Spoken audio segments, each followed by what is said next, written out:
Welcome everybody here. This is on the millage rate. This public hearing is on the millage rate. We're going to have another meeting at 7:30,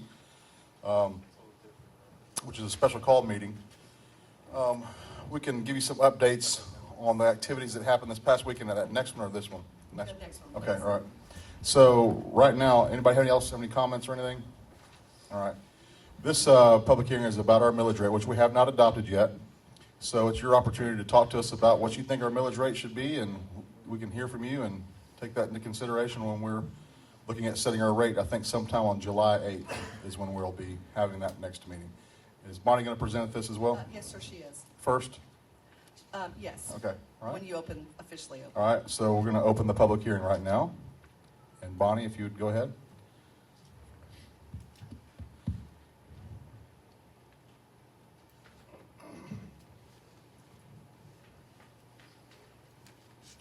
This is Bonnie Klein, the city's finance director. And I've given you some handouts. Just tilt it up a little bit. There you go. So we'll be discussing some of those items on the handout. I can't remove. Okay, I'll talk about it. All right. Good evening, everybody, mayor, council, staff, visitors. I've given you a package of schedules and reports. The first two pages you'll notice are from the budget that we adopted back in March. First page is just a summary of the revenues. The second page goes into a little bit more detail. And also, Excuse me, can y'all hear okay back there? Wait, hold on. all right. Bring the microphone. Oh, let's get our sound man up there. Yeah, sorry.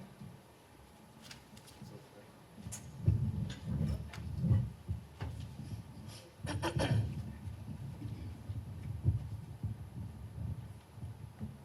hold it like a lounge singer.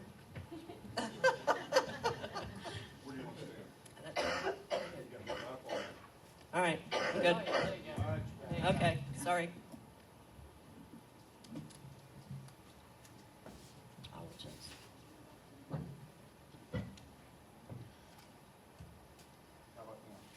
All right. Did I hear you? There you go. Good deal. Okay. Thank you, Mayor. All right, back to the schedules and reports, and I've got some extra. Dana's got some extra copies. I didn't know how many to expect, but we'll put it on our website also if you need information after this meeting. It's basically the budget and some actual figures, year-to-date actuals. Okay. The budget we adopted in March of this year was the $16,465,000 budget that we're operating under currently. And that was based on the 3.35 millage rate that is spelled out in the charter as being the maximum under that charter. As you recall, being a new city, we don't have any financial history of our own to look up, to look back on. We relied heavily on our sister cities, especially Dunwoody, being in the same county. We got a lot of benefit from their history, but we're not the same, so we're going to have a little bit different things. On page three, I've got the budget and then compared to some actual year-to-date, actually through today. And the first thing you might notice is that we get most of our revenue in the second half of the year. It looks pretty barren here. The big items, property tax, personal property tax, the host tax, all come in with the tax remittances, which is October, November, and December. So it's kind of hard to see it where we are actually, but to keep that in mind, it'll look different year after, coming years when we have a history. Okay. And You're doing great, Bonnie. I'm sorry. This is not my natural setting. That's okay. Okay, we budgeted $5 million for property taxes and another $400 for personal property taxes.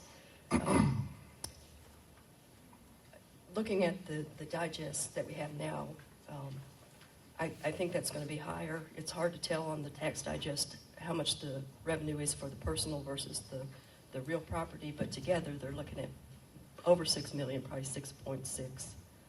So 6.6 million is what the digest says, And after appeals and late payments, you're thinking we'll probably collect $6 million of that.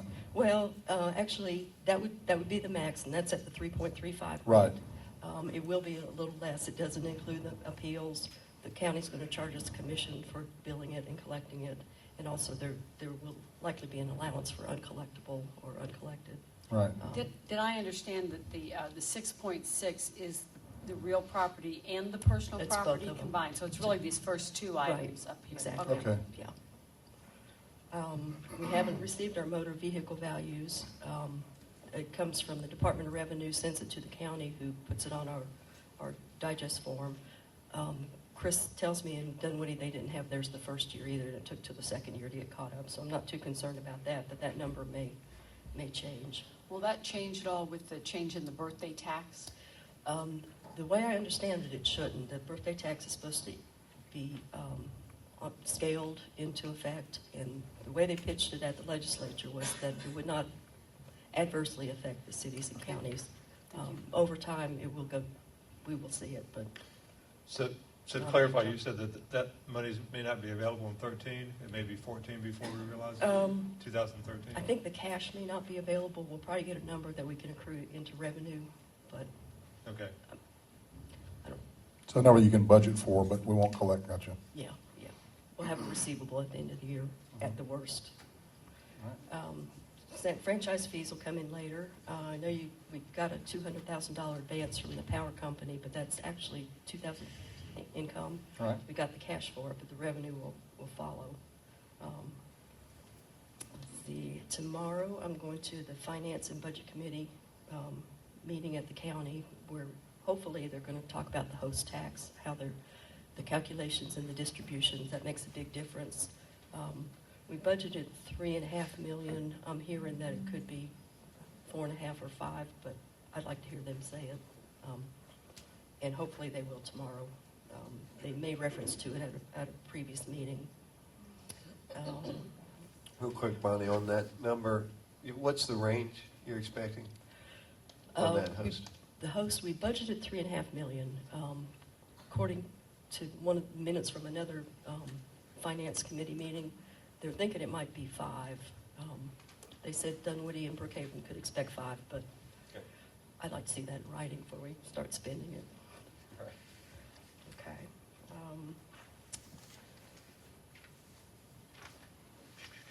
And hopefully they'll talk about the countywide millage rates at that meeting also. It was deferred at another commission meeting, but I haven't seen it on the agenda, but hopefully they'll get to that too.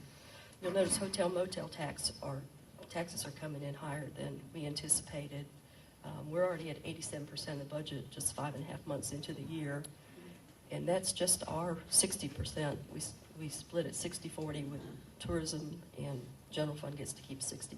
So it's not a major driver of the budget, but it's we'll adjust that upward likely when we do the budget amendment.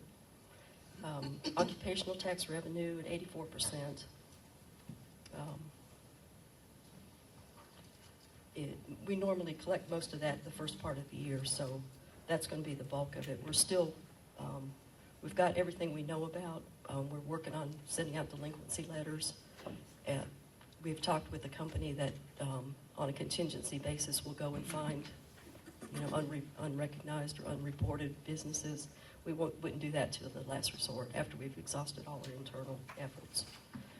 Because at that time, anything they would provide would be something we wouldn't have gotten anyway, so to share it with them would be beneficial, I think. Building permit income is strong. We'll probably increase that. I want to get some input if that's going to be consistent through the rest of the year. It's been good so far. I don't know if there could be cycles to that, but court fines are not good.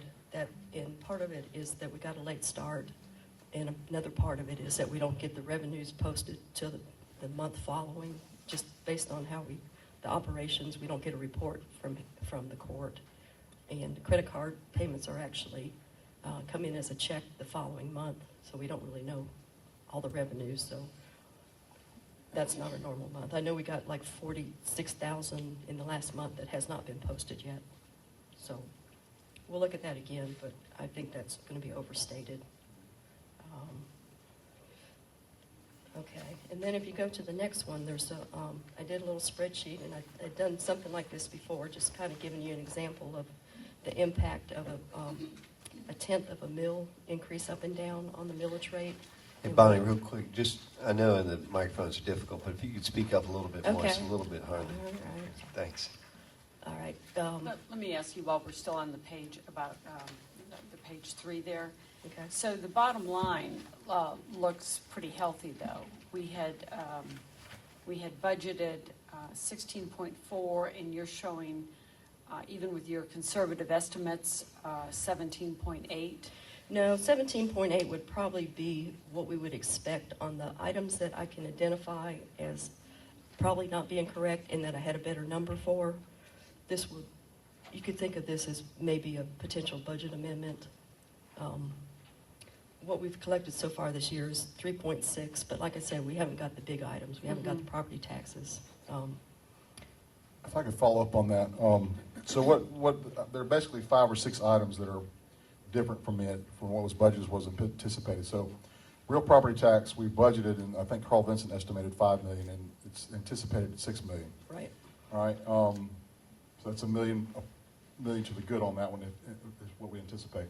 The host sales tax credit was estimated at 3.5, and then you're anticipating 4.5, and that's just because Hopefully, yeah. Hopefully. Right. All right, and then the other thing that was, looks like the alcohol beverage excise tax, you're expecting about $50,000 less. Well, I think a lot of them have got their license through the county. Right. So I think that's just this first year. We'll That probably might have to change adjust next that year. one done, Okay. yeah. All right, and then the big number that kind of sticks out, there were actually 2 of them where there would be an underestimation or a difference in what we anticipated. The municipal court fines being $800,000, and then you're expecting us to collect about half that. What's the story with that? What do you know about that? Well, there's a lag in collections, that's part of it, and we also started up late. I don't know when the budget was done, if we anticipated a full 12 months. I know that date kept moving back. I know at one time it was February, then it was March, and then it became April. I think mainly due to the late start. Okay. And, you know, if it starts ticking up, we could always, you know, change that number and bring it up. I just didn't Okay. want to overestimate based on, I mean, Maureen, do you have a comment about that? Well, I think Bonnie is Yeah. correct, and we did have a late start, and we don't have our own police department patrolling it out in the city, and I think we are going to see a change in that later this summer when the chief has his patrol officers out, and you know the point of the lagging of picking that up, but we've just not seen as many citations issued as we projected.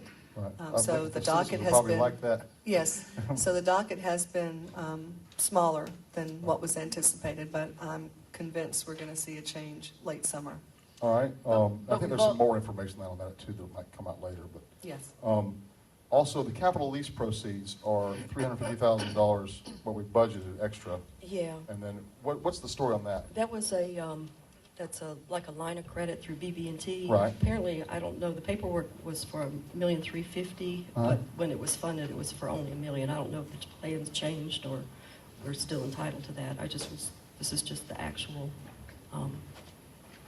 and in fact, we haven't drawn it down yet. Okay. We haven't needed it. Okay, so you can find the answer on that one too. Yeah, All right. or adjust it to the actual, I mean, at the worst. Okay, so at the millage cap at 3.35, it looks from what this preliminary figures are, is that we are 1.2 million in surplus at 3.35 mils. You could say that, yep. Okay. I mean, it's just a plan, and, you know, as we continue this process of the hearings and discussions, these numbers will become firmer and, you know. But More would you dependable. agree, I mean, as I read this, and correct me if I'm wrong, we're looking at almost $1.5 million more in property tax than we had estimated. I agree, I take yes. that as good news? That is good news. I Is think that so, yep. correct? Absolutely. Which gives us a little bit more reason to start looking at, we have a little bit more wiggle room to affordability to roll back the millage rate, hopefully. Yep. Okay. It does give you some flexibility. I'm not sure, I see a 5 million to 6 million increase, where'd the extra half million come from? It's both the personal and the property and the personal. Well, we're keeping it personal at 400 even on both, so there's no increase in that from the budgeted to the anticipated. I had What am I 1.2 missing? million. I had 1.2 for all the anticipated figures. When you take the ones that came in, look, In our budget, we had put them together. Right. Oh, The no, digest, Yeah, no, the that's digest right. separates That's them, not right. budgeted. No, that's right. Yeah. No. So anyway, we're roughly $1 million over for the $1 million 1.2. for the property, well, for property tax, yeah, Property. property tax. Right, You're right, by the time we get to the bottom line, it's $1 million too. right, because the host, we're hoping will be higher also. Okay, so you've got 6.4 over on this other sheet, but in your anticipated, you reduced it to 6 to be conservative, Right, and not knowing the appeals and. appeals, the commission that the county's going to charge, they're charging us 6% on the car tags. I have no, Okay. I can find out, I'm going to find out tomorrow Okay. what that rate is, because we haven't received any of these, so hopefully it's not in that neighborhood. That's So we much could higher than other Look, counties. look at next year, collecting our own car tag tax possibly, and saving some of that commission by having another service do it, maybe save a little money. We could look at it. I mean, you're Right. going to have to staff an office to do it. Yeah, you're- Or I've just looked at it. contract, I mean, there are companies that do that though. Oh, yeah, correct? we could definitely. If we find out 6% commission on the whole amount is more than it would cost to contract it out, it'd be But you'd also would have to set up a tag office, so you're leasing space and staffing it with folks. I mean, you know, we have the tag office on Dresden that would have to be replaced if we went with somebody other than the county. So you've got the additional cost of staff and facilities. Well, they might be able to do it for I don't know, just want to look into it. We could look into it. If it's cheaper than 6%. Right. Well, let's not also forget too that, we can also negotiate with the county on that, especially for, looking elsewhere.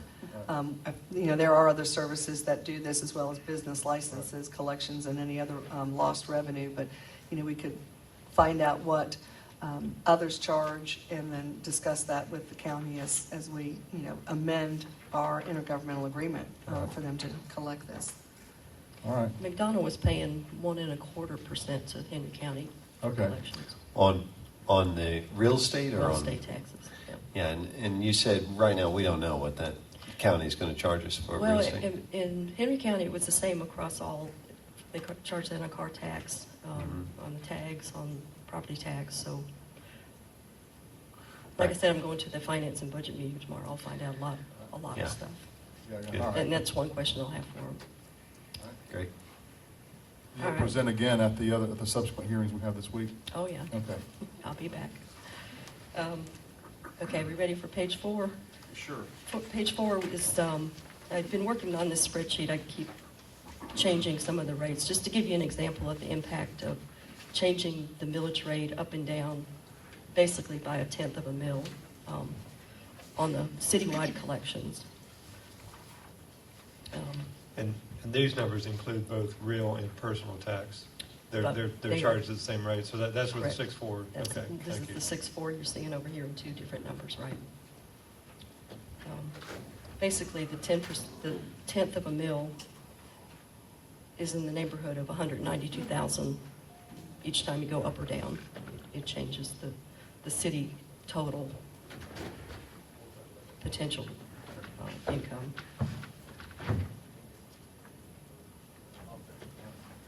So. Okay, and then the last page, I did some examples, kind of the impact on some, I got a spreadsheet from the county with 14,000 lines, properties listed, and got some average, or kind of average that looked like some general numbers that seemed to fit. I took 4 different house prices and did a comparison of at different mill rates, how much they could save a year. Obviously, a $650,000 house is going to save more than a $150,000 house. But just to give you a picture, so this is on an individual taxpayer basis, where the other number was the citywide collections. And just to be clear for folks, some of these taxes are taxes that were being collected under the unincorporated tax rate that people were paying previously, correct? Basically, this tax here takes the place of the police tax and the unincorporated tax that you used to see on last year's bill. So they'll see this tax and they won't see those anymore. They won't see those, but remember that those got the benefit of the host tax reduction. Right. So, I mean, comparing gross to this, Right. you'll see a reduction. Once they apply that host, it kind of takes some of that savings away. So, Is that it? well, I just want to remind that this is the first of these public hearings. This coming Thursday, which is the 20th, there'll be 2 more of these. Give people opportunity for input or just to see what's going on. There's one at 10:30 that morning, another at 6:30 that evening, and then the final, there'll be a public hearing on Monday, July 8th at 12:30, followed by the vote on the millage rate at 1:30. So there'll be 3 more opportunities for people. 3 more opportunities for public input or questions or comments. Are the other 2 public hearings here? Everything's here. Everything's here? Everything's here. Okay, thank you. And will we see the actual expenses at some point? Yeah, I'm tracking the expenses by department. We've got some numbers to put in there. We need to tie down the police contract and Parks and Rec. So it's kind of distorting our Right. actuals. It'll So be a much more realistic So but you picture. budgeted the max figures that we've been told. Yeah. Okay. That's- Yeah, and that'll be part of this budget amendment that's coming up in the next month. Okay. We'll really look at expenses very closely. All right. So, One other thing too that you'll see is a truing up within each department on the task orders because, from the initial cuts, which are predominantly reflected in the current budget, there have been... Thank you for those additional cuts that you... Thank you. But there have been further cuts since what you've adopted. Thank you again. You're welcome for that too. So you'll see that, and that'll be reflected in getting a better understanding of where we are. And I've been talking with Bonnie. We're also going to not only look at that, but we're going to take a look at some of the other expenditures that were budgeted as to have we expended any funds out of those, and what is the remainder that we will be looking to carry over for the mid-year budget adjustment. But some of that may be split even further and picked up in 2014, so meaning that there's a possibility for even finding additional funds, just because of the timing of where we are in some of these projects. But we'll be sharing that with you as we draw closer to when she has the final idea from on the homestead exemption, where we are with that, and being able to plug that in to looking at current status and then what's not yet been expended, but a portion of it that will be carried over for the next budget year. So you'll see at least 2 more times some changing numbers as you reach to your final hearing date for adoption. And with that, you'll be seeing this scenario chart again, and that will be at each of your public hearings, because as we fine-tune those dollar amounts that give you a real indication of where we are expenses versus revenues currently, then that's going to make some changes too, so it'll give you a better picture. and I'm getting an updated tax digest every Thursday. So Okay. Well, good. That's good. yeah, and it's going up. Oh, that's Not good news. big jumps, but Well, that's good. yeah, it is good. Well, to me, the challenge is we've got so many moving parts here. And just like when you set a business in your home or set a budget in your business or home, you've obviously got to know what your expenses are going to be. And those, well, obviously, you just said we'll get some accounting of that, or at least some estimates. And then the revenue figures might be changing a little bit. I know that all of us share the desire to reduce our millage rate off of this tentative rate that we have here. But to do that, we need all these numbers. Right, And right. of course, we want to start building a surplus and also budget conservatively. But as you said, not spend the money that we don't have yet. So mindful of all of that, I think we'll just continue to get the information and sit here with sharp pencils. Okay, well, I'll give you preliminary numbers on Okay. the expenses before the next meeting. Do you Great. think by July 8th, we'll have a much better picture of expenses and projected, We're relying so much on the county. Right. If they do their part, yeah, we should be in good shape on Okay. July 8th. But All now right. I'm hearing that the meeting that they were talking about, setting the millage, the last meeting, they've deferred to the 25th of July, of June, of June? which I don't think there's. Do they still need to hear from us by the 8th? That's what they're saying. Yeah. I'm gonna count on that. Keep verifying that, because they But might I- change their date too. Okay. I think they've already said that their bills are going to be late. How late, I'm not sure. You'll probably learn that tomorrow at the Yeah. budget meeting. Right. All right. But we can take it as a bit of good news that our tax digest is pretty robust. Yep, it is. And I think they're finding, I don't think they're reassessing properties. I think they're finding properties that were on DeKalb's that should be on ours. Okay. It's the Okay. growth. I think over the last few years, we've seen such fluctuations and, things have gone up and down and Mainly down. the overall Yeah. county tax digest certainly has taken a hit, but it's good news to know that Right. Brookhaven is healthy. Yes, definitely. Is there a way, Bonnie, that we can pull our GIS data and cross-check it with DeKalb County's records of That's a what good they, idea. of what they have for our Well, that's not an valuations? accounting question. I I will don't know. tell you, Yeah. excuse me, Bonnie, today, Mike Edelson, the GIS director, told me that he has just received the pinpoint addressing for all of the city of Brookhaven, which we have struggled with for the last several months of being able to confirm that we had the actual addressing for each individual parcel. We've had parcel ID maps, but they were not related back to the addressing, which was a holdup for Georgia Power, because they could not confirm for our franchise fee and even the advancement of that. But I'd like as to of find a way today- to cross-check what they just gave us too. I mean, Yes, I- well, we found more properties that we are working now on notifying Georgia Power Right. about. But I think we could probably take a look at that, and that really, she's correct, that's not an accounting finance department question, but it There's is somebody the that does that, I'm GIS. sure. But the two of them can definitely, she We can can work. definitely compare Yes. my list of properties Right. with what they come Because up we with. now have addressing and parcel ID. Okay. So we can take her digest list as signed with parcel ID Right. and compare it. Sounds like somebody should write a program to handle that. Well, somehow. I think it'd be a good benefit for us to help DeKalb County confirm all this. Always happy to help, right? Right. Okay.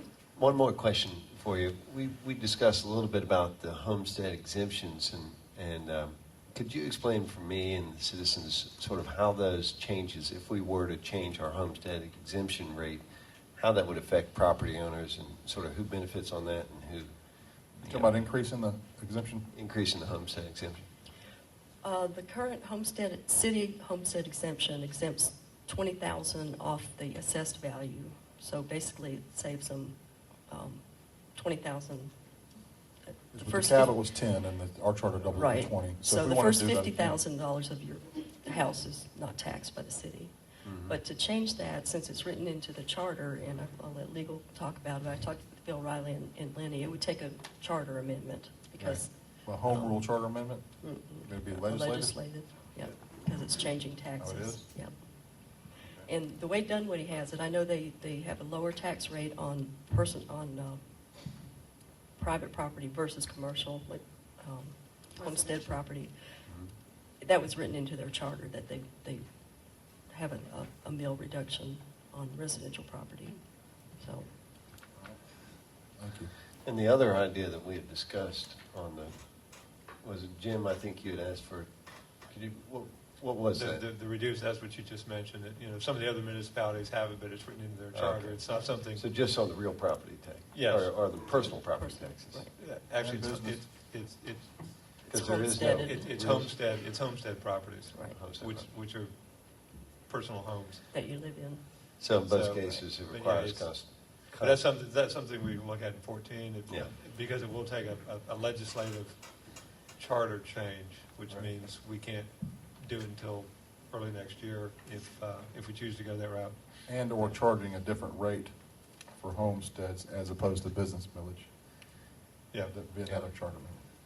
Well, I think it definitely is worth looking at. We just need to run the numbers a little bit more. And actually, I think mechanically it's done the same way. You have one rate, but Okay. give an extra exemption.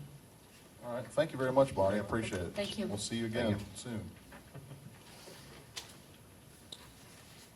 Okay, now it's public comment on our public hearing. We'll go until y'all are done talking about this millage rate. So come on up if you have signed a card. Nobody wants to talk about the millage? Are you kidding? Come on, Ronnie, at least get Ronnie to say something. Give it to this. All right. So, Stephanie Miller. Yes, All right. Stephanie Miller. Do I need to give any other information? Okay. I have, I think, kind of a simple question, hopefully. What input are you looking from? This is a public hearing, so I was just curious what kind of input you're looking to get from the taxpayers that would help you decide to reduce the millage rate to a level that would actually not increase my taxes over what I paid last year, to where I wouldn't even pay one extra dollar. What kind of input we're looking for? Yeah, what is it that you're looking for? Well, I think did everybody get a handout? Or did we pass those out? Some people have what Bonnie was just going over? You have some? Well, you can look at the charts there and you can advocate for a certain millage rate. Okay, And- I did get that, thank you, Okay. Bonnie. But- Doing that. but- but I I- ran some of those numbers, and even at like 2.75, it's still a tax increase for me for last year. I think what we're looking for is obviously the more we can save, the more expenses we can reduce, and if there are certain things that the citizens are willing to give up this year, then we can certainly take that out of the budget, and any of those savings, to the extent they're sufficient, can go toward reductions in the millage rate. So what we're looking for, I guess, at this point is if it becomes a trade-off, are we willing to give up services, or are we willing to pay a few more dollars in taxes? So we'd like to hear from you what your thoughts are on one or the other of those sides of the equation. Okay, I guess what services would be possible. I mean, I certainly wouldn't want to make suggestions if it was not in the best interest. So it's just hard because the budget isn't presented in a way that really breaks it down to tell me where the money's going. That's the expense side. But, Right. As you know, we've taken over the services of Public Works, which is roads and paving, sidewalks. We've been filling potholes, but, it's pretty expensive to start paving roads. And a lot of people have told us they're ready to have the roads paved. But, again, that's an expense item.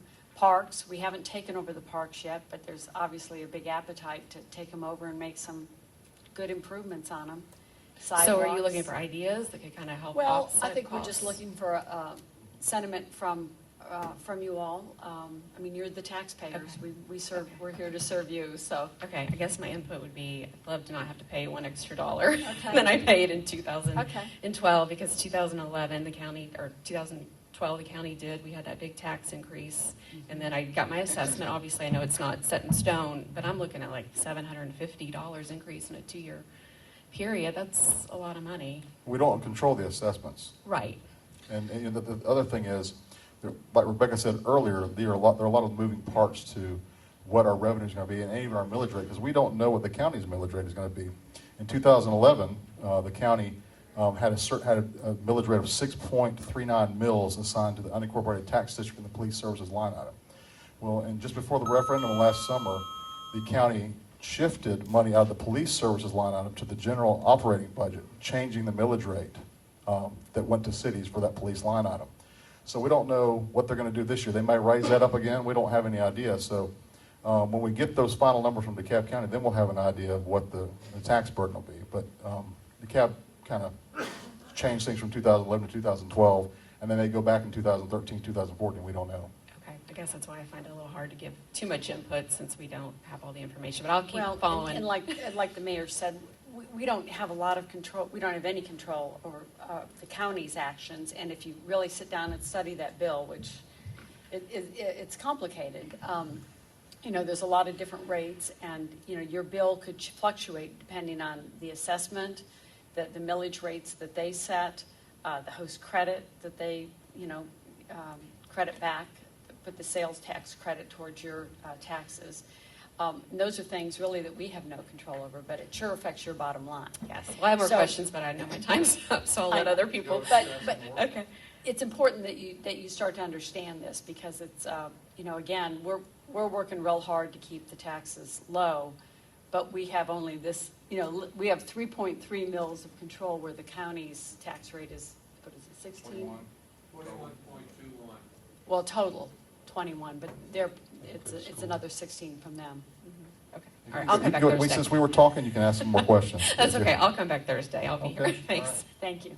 But it's also important to recognize that the city's portion of the property tax bill is, I believe, less than 20%. It's 15 to 20% of the total property tax. I mean, it's a small portion of that total property tax bill that people are getting in those notice of assessments.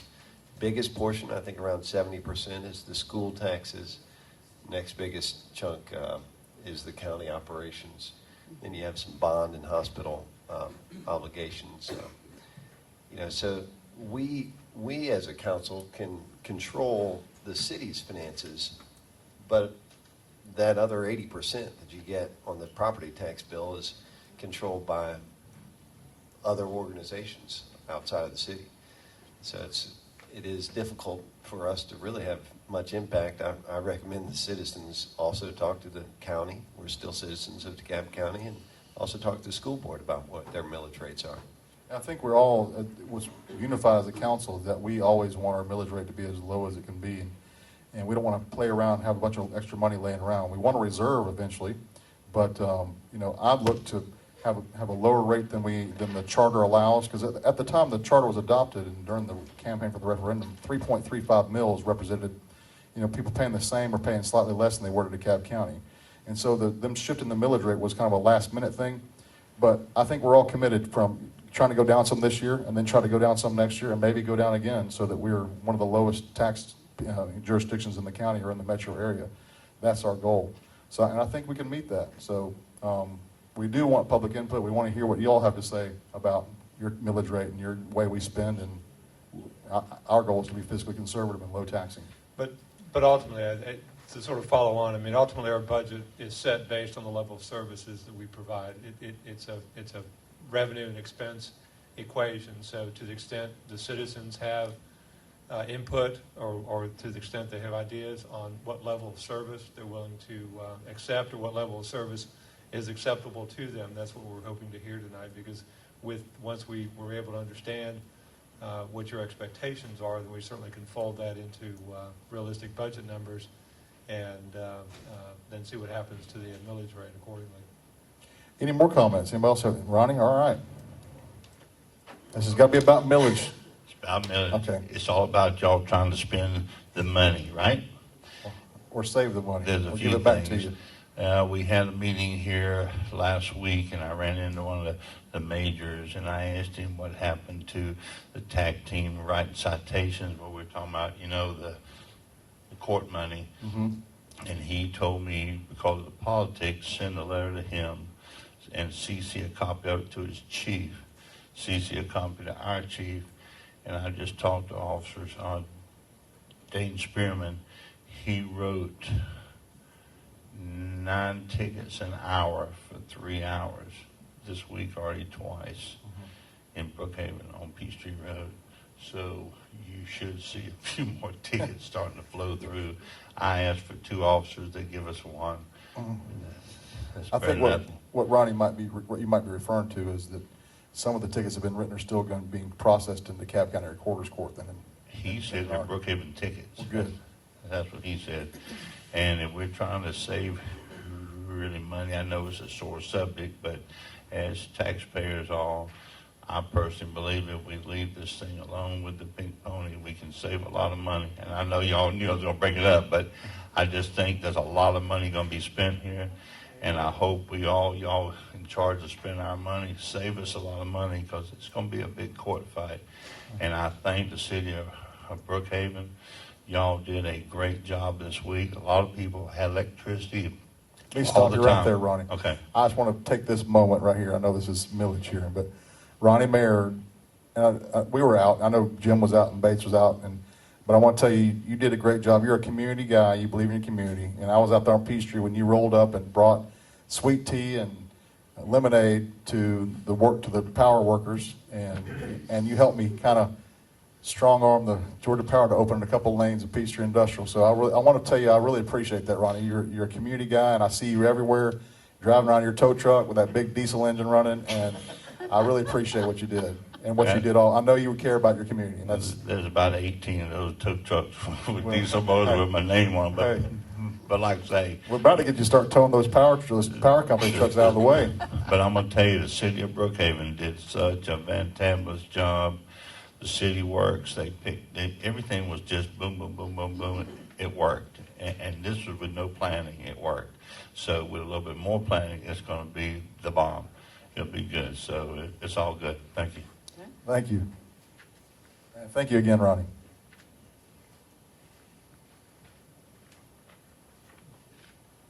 All right, Ms. Lord. Hi, Karen Lord. I just want everybody to remember that this city was sold to us as less taxes and better services.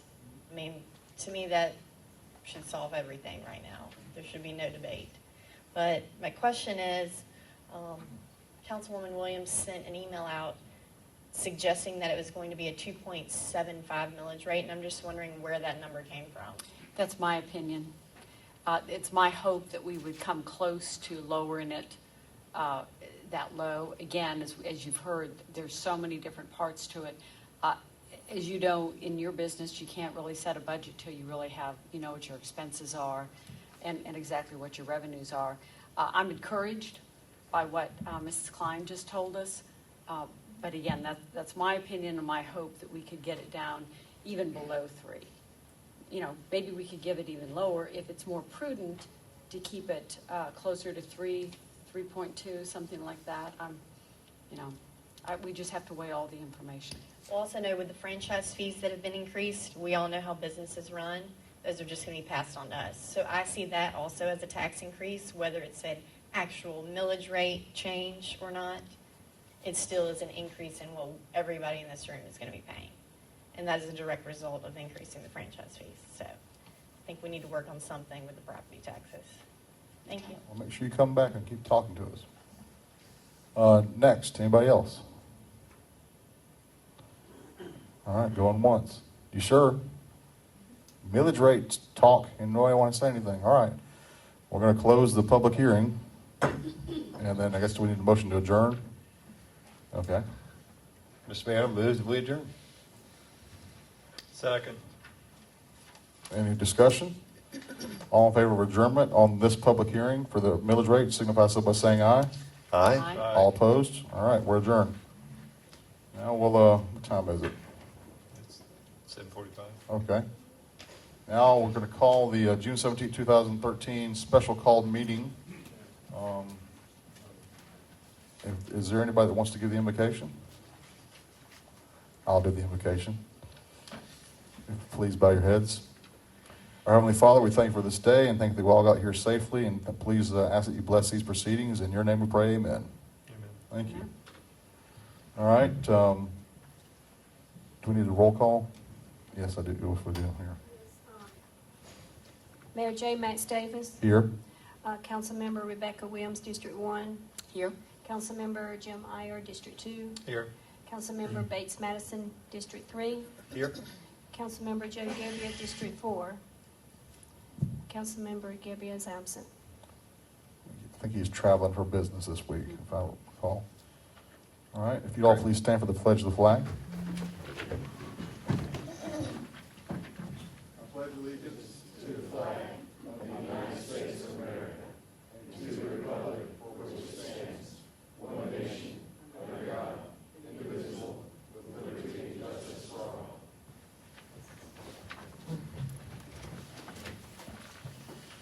Okay, opening remarks here. Just to let you folks know, the council and I think some city staff is going to be in Savannah this weekend from Friday. I think it runs till Tuesday. I know most of them will be there Friday, Saturday, and Sunday for the GMA, the Georgia Municipal Association Convention. So if anybody wants to find themselves down in Savannah this weekend, look us up. Just give us a call. We'll be down there meeting with other cities and experts and having discussions and panels and seminars, learning more about how to better serve you. So that's where we'll be this weekend in Savannah. So stop by if you can. And again, I wanted to have a note down here to thank Ronnie, but I already did that, so I'm thanking you again.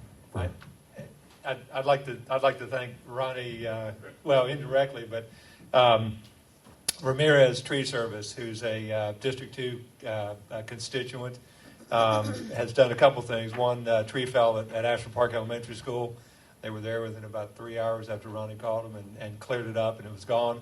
Also this weekend, there was some debris laying on Peachtree Road, a tree, and the Brookhaven Bobcat was dispensed elsewhere, busily cleaning something up. Ronnie called Ramirez, and he was happened to go by, and he stopped and loaded his Bobcat and pushed the tree out of the way and opened the other lane of Peachtree. But we appreciate Ramirez and the work they've done, the last community service they've done the last couple of weeks, cleaning up at the school and cleaning up at Peachtree.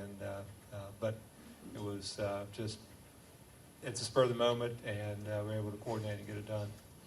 Yeah, thank you. I'd like to give another shout out to our Public Works Department. Mm-hmm. I thought they did just a great job.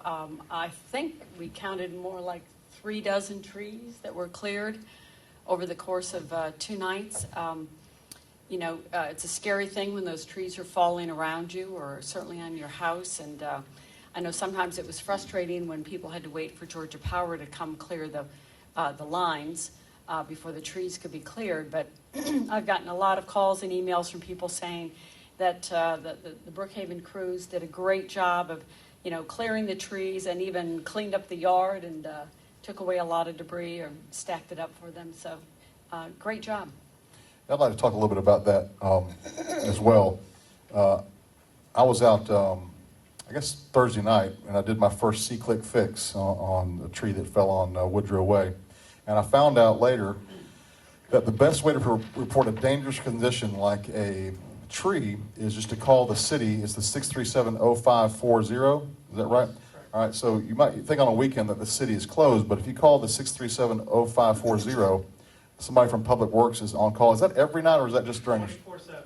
Okay, so that's something. I'm ashamed I didn't know that was the case, but that's a great benefit.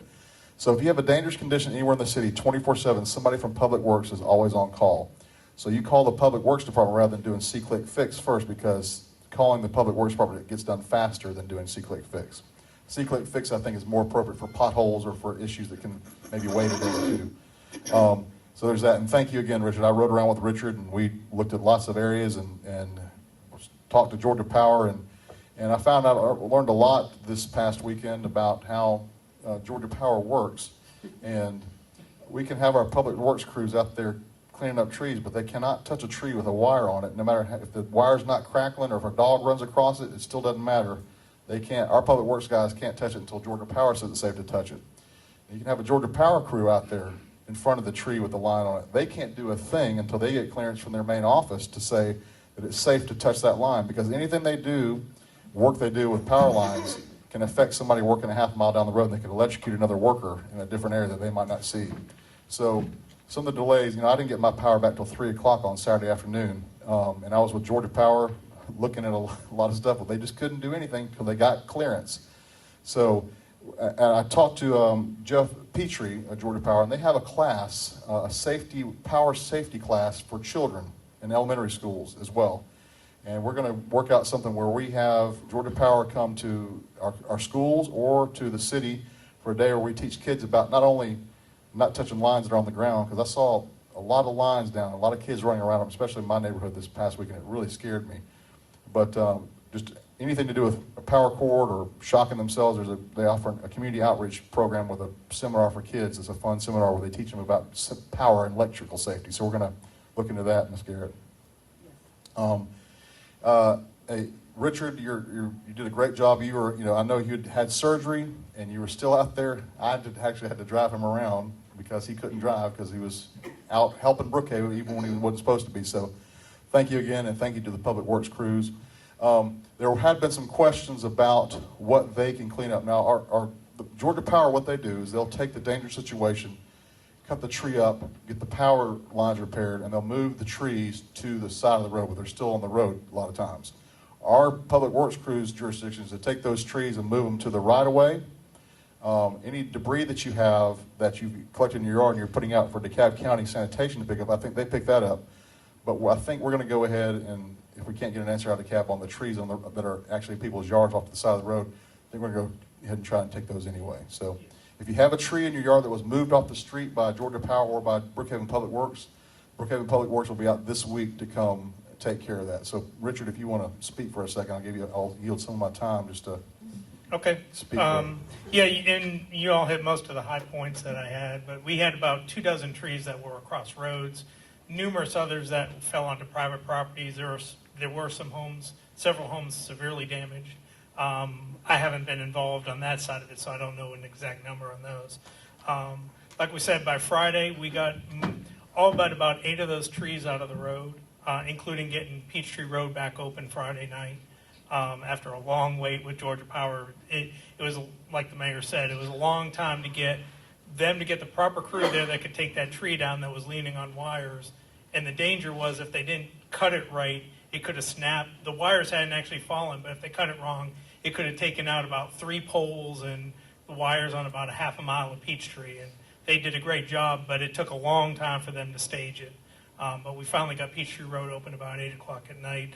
Georgia Power told me they had 82 trees on lines just on Peachtree Industrial alone. So Yeah. It wasn't just in Brookhaven, it was all up and down. And like we said, there were about 8 trees we couldn't handle on Friday because we were waiting on the power company. We got all of those done on Saturday. We followed behind. We had crews out all day Saturday, following behind the Georgia Power crews. As they got finished, we were there. Sometimes even before they were finished, we were waiting on them to finish a couple times. And like the mayor said, we will be this week coordinating with DeKalb on getting all the debris removed, both from what the details of what private property owners that have had trees in the yard, if they put them on the side, what they would have to do, and also the trees that we push to the side, either with our crews or DeKalb County getting them. We should have an answer on that hopefully tomorrow from DeKalb. And like the mayor said, he pointed out my work. I was nothing. I was half asleep still from the surgery. The real effort, the real heroes on Friday and Thursday night were Carl Carver of our staff and Jada. Carl was on call. He was that 24/7 guy.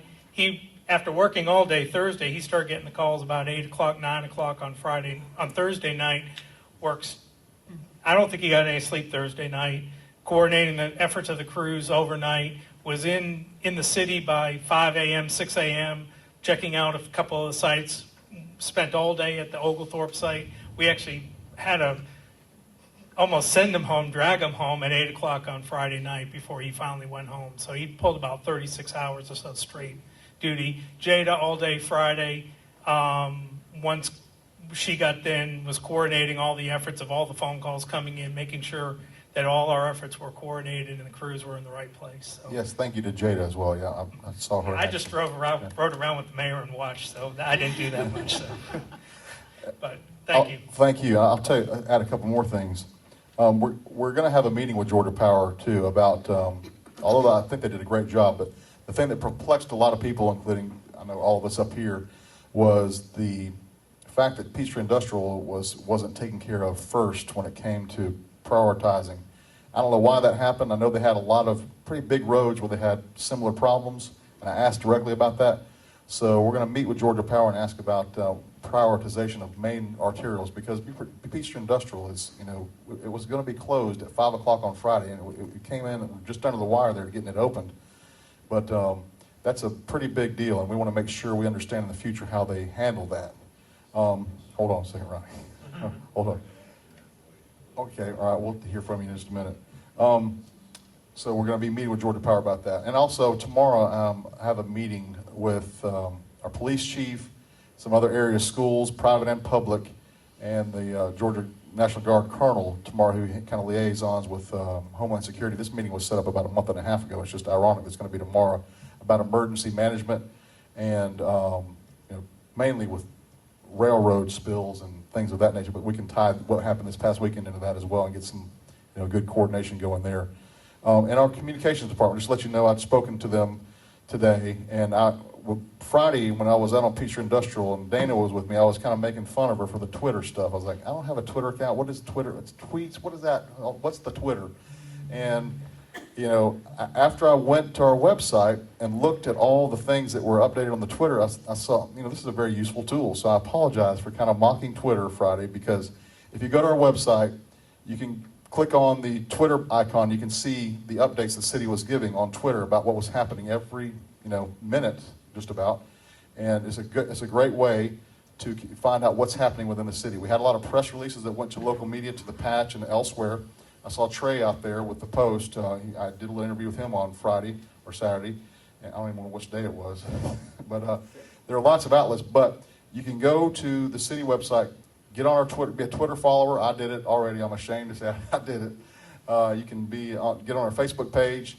And we're going to have those Twitter updates hopefully in the future posted on the front page. So when you just go to the website, you'll see our Twitter account and see what's happening. So I appreciate what y'all did with communications this weekend as well, because you put out a lot of stuff, and I want to tell you thank you. So, folks, in the future, go to our website, and all the information you need will be there.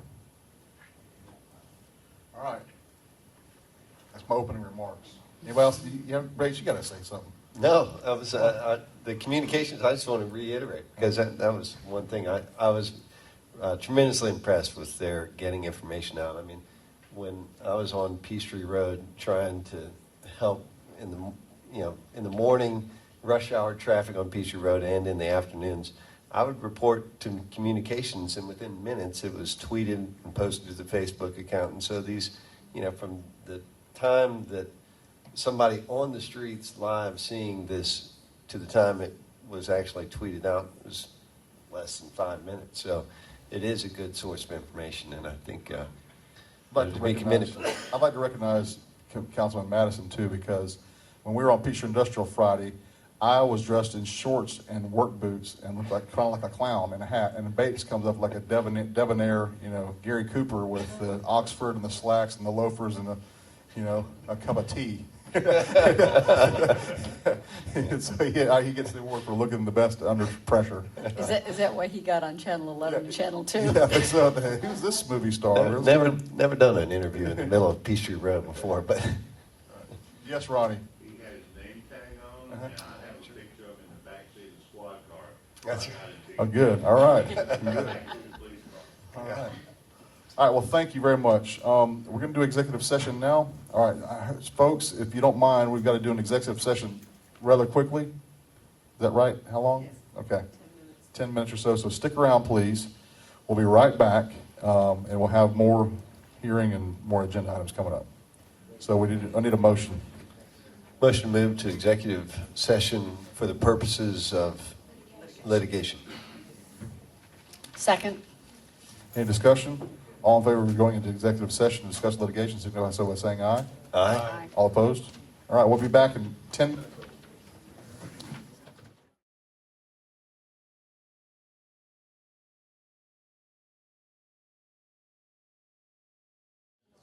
Motion to adjourn the executive session.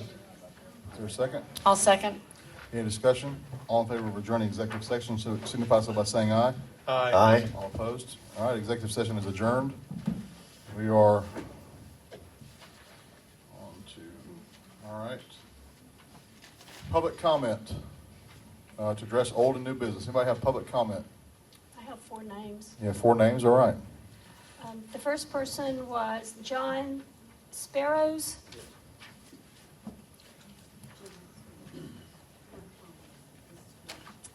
My name is John Spiros. I'm with Ackerman and Company, and I'm the real estate advisor for SDS Real Property Holdings, which owns 3920 Peachtree Road, which is formerly known as the Hastings Nursery site, along with the Kaufman Tire site.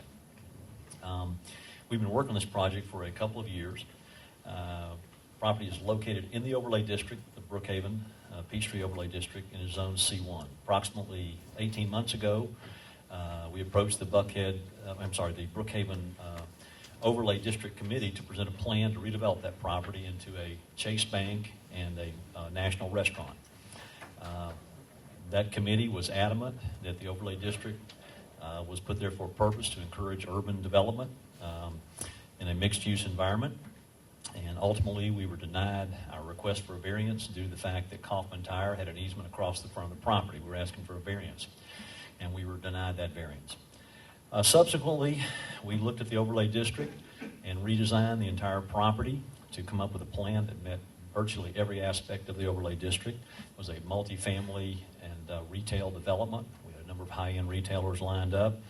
And we designed that really to meet exactly what the Brookhaven Overlay District Committee had told us that they wanted.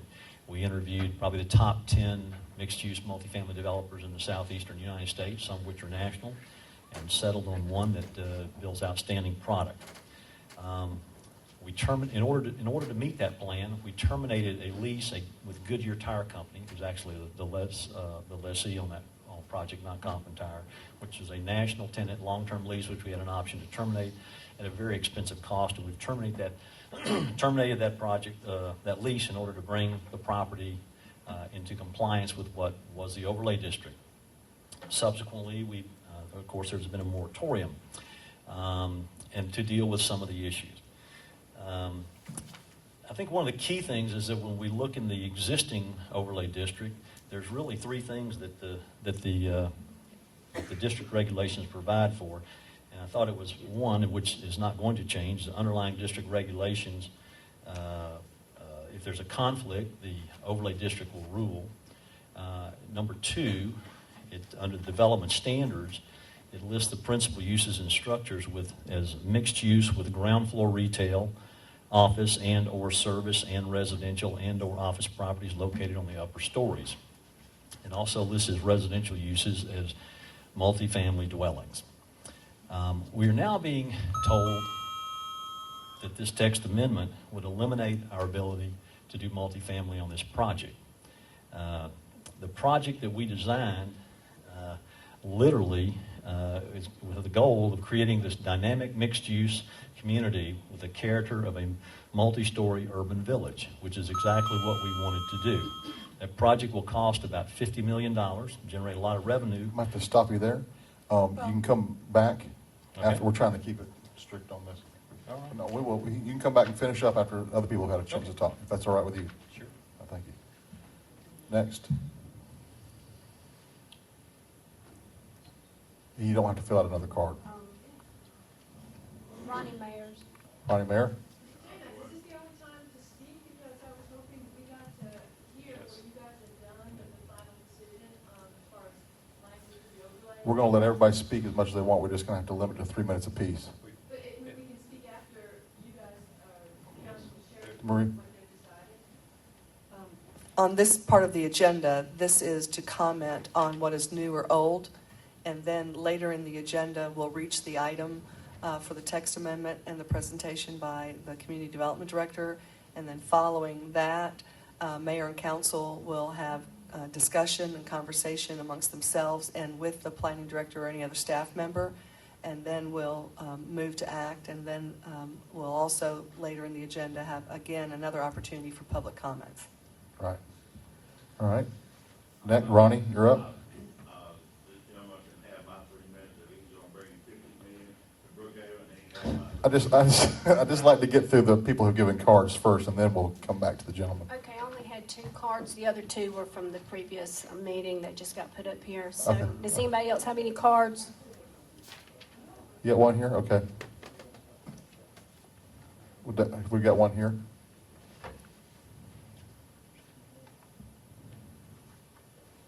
Okay, Bill Roberts. Bill Roberts?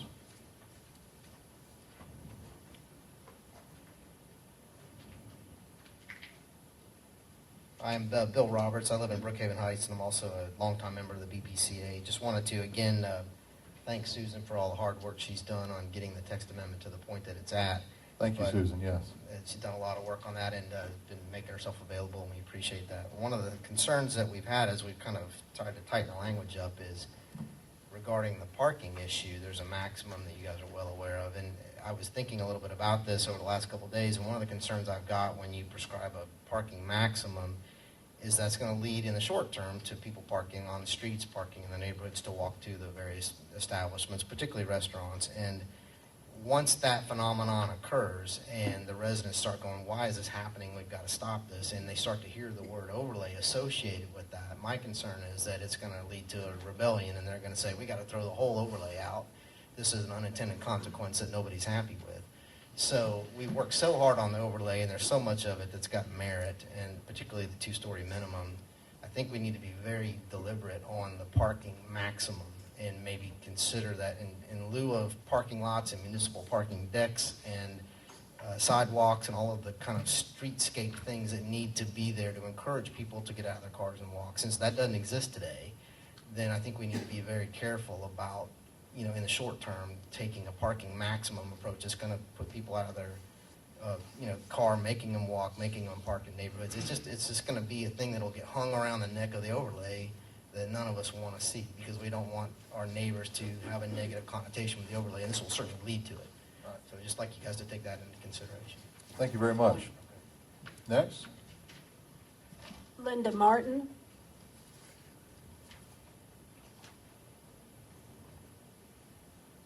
Hi.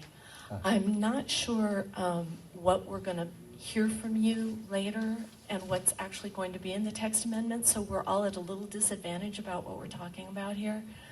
But I do see that there's a lot of confusion in the development community about what can and can't be done. I just want to say again, if you could extend for a couple of weeks and get some of these people who are planning these big developments around the table to talk about the practicalities with the community, instead of this piecemeal, we're all emailing each other and meeting with you one-on-one. I just feel like we need that round table. Thank you. Next? Mark Miller.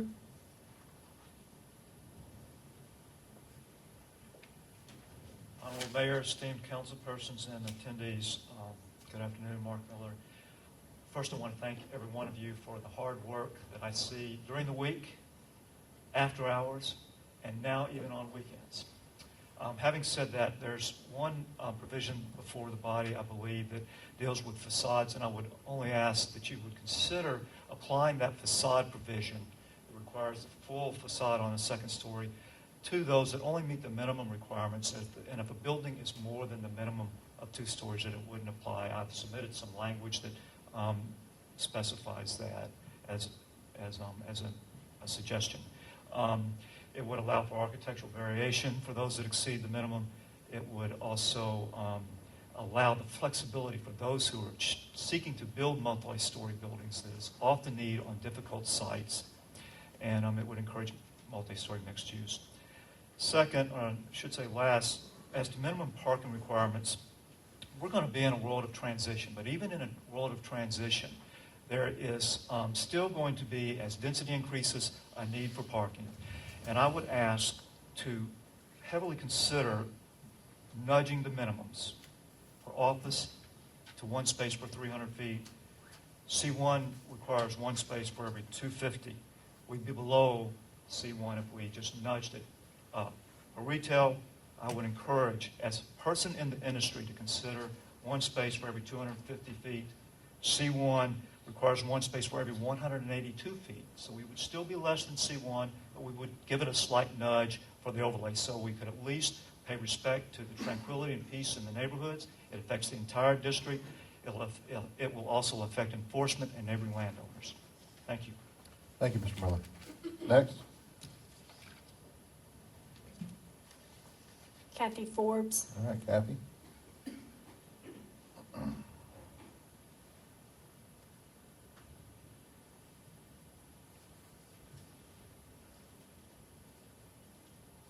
Hello. Hi. We've all been working really hard on this. I know it because I've been talking to all of y'all.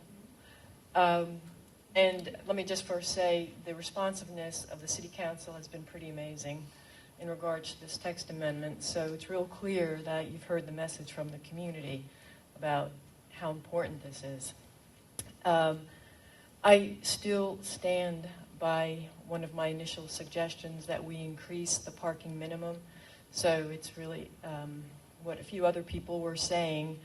And I've been talking to people in Brookhaven Heights, and they are very concerned about overflow into the neighborhood. And there's good arguments on both sides, and I understand it, but I think we have to look at the reality that we're not a city like San Francisco. We don't have that kind of public transportation right now, it's going to take quite a while before we become that kind of city where people from Sandy Springs or Dunwoody or Chamblee are going to take public transportation into Brookhaven. As we get more restaurants and it becomes a desirable place to live and to work, I just think we really need to accommodate that parking. I don't want backlash from the community. Brookhaven Heights has so supported the overlay, and they've put their money where their mouth is. And I would hate down the road for people to regret that decision because of that. So another thing I'd really like everyone to consider is if we can't come to agreement on some important issues, and that we do defer this, extend it, and give some people time to come to the table and really hash it out, because it is very important. And the gentleman that just started to speak about the development on the Hastings property, sounds like a good story so far. And, Suspense. We got some suspense going. Well, yeah, I mean, we're all the overlay people are all about that kind of development, and it sounds very exciting.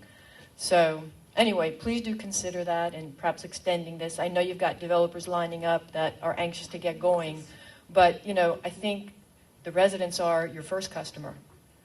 And, when you take care of your first customer, the first customer takes care of you, right? Okay, thank you, guys. Thank you, Kathy. Next, anybody? Well, we still have Ronnie Mayer if he wants to speak. So we got Kevin Fitzpatrick. Oh, okay. I'll take it. And that's Kevin. I was told I was colorful last week talking about the second story, so I thought I needed to come up and close the loop and say I'm really impressed by the work that was done between the council and the BPCA. I think the language defining the second story that Rebecca emailed to me is an incredible improvement in where we've gone. So I wanted to congratulate you for taking that step and doing that. From what I understand, the conflicts language still is a bridge that needs to be crossed, but we've made a lot of progress in this, so thank you. Thank you. Next, Ronnie. Ronnie? All right. Come on. Just to make sure there's, anybody else have any more comments? We got one more, okay. I'll fill out a card after I finish. Okay, all right. Good evening, council. It's good to see you all again. I've been working with the BPCA recently this year. Very much enjoying the enthusiasm of that group brings to the table. Name, please. Michael Roberts. Thank you. You've been working with the BPCA. Thank you. But I made my 60th mortgage payment in Brookhaven Fields right behind that development. And, and talking to my neighbors, we're all heavily invested in the area, and we're all very excited about this development. The most conservative estimate leads us to believe that it's going to be one of the most popular destinations inside the perimeter. And we want to pull people in from everywhere. And, here in this parking discussion, just the standards, the C1, and, nudging it closer to C1, that sounds like a good idea, because what that great baseball movie, Field of Dreams, says, if you build it, they will come. But, I have many friends that live down in Virginia Highlands neighborhood, and City of Atlanta's had a, PR trouble with the Park Atlanta campaign, because everybody's getting a $25 parking ticket. I've been hearing that Green Meadows Lane is maybe moving towards adopting that system. And, talking to my neighbors, we really don't want to have parking permits for parking on the curb in front of our house. That's something that the people in town have to deal with all day, every day. And that's one of my favorite things about being out in Brookhaven, is having, the urban appeal, yet not the hassle.